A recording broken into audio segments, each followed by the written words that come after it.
আদালতের নির্দেশে আত্মহত্যা নয়, এবার এটি হত্যা মামলা হিসেবে তদন্ত শুরু করেছে রমনা থানা পুলিশ। গত 20 অক্টোবর 11 জনকে আসামি করে তদন্তে নামে পুলিশ। ইতিমধ্যে তাদের দেশ থেকে নিষেধাজ্ঞা জারি করা হয়েছে।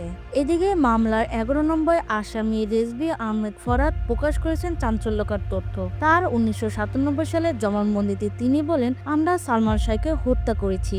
ঘটনাটিকে আত্মহত্যা বলে সাজানো হয়েছিল। তিনি আরো বলেন, এটি ছিল 12 লাখ টাকার চুক্তিভিত্তিক হত্যা, যার মূল পরিকল্পনাকারী ছিলেন সালমান শাহর শাশুড়ি লতিফা হক লুসি। দীর্ঘ 29 বছর পর পুরনো সেই স্বীকারোক্তি ও নতুন তদন্ত আবারও আলোচনায় এনেছে বাংলা চলচ্চিত্রের সবচেয়ে রহস্যময় মৃত্যু। সালমান শাহ শুধু একজন অভিনেতা নন, তিনি এক যুগেরই প্রতীক। কোটি ভক্তের হৃদয় অমর নায়ক। ভক্তদের একটাই আকুতি, ন্যায় বিচার হোক, সত্য উদ্ঘাটিত হোক। তাদের বিশ্বাস, বিচার পেলে শান্তি পাবে সালমান শাহের আত্মা, শান্তি পাবে এক প্রজন্মের অসমাপ্ত ভালোবাসা। উম্মে উমামা রাত্রি, ভয়েস অফ টাইগার।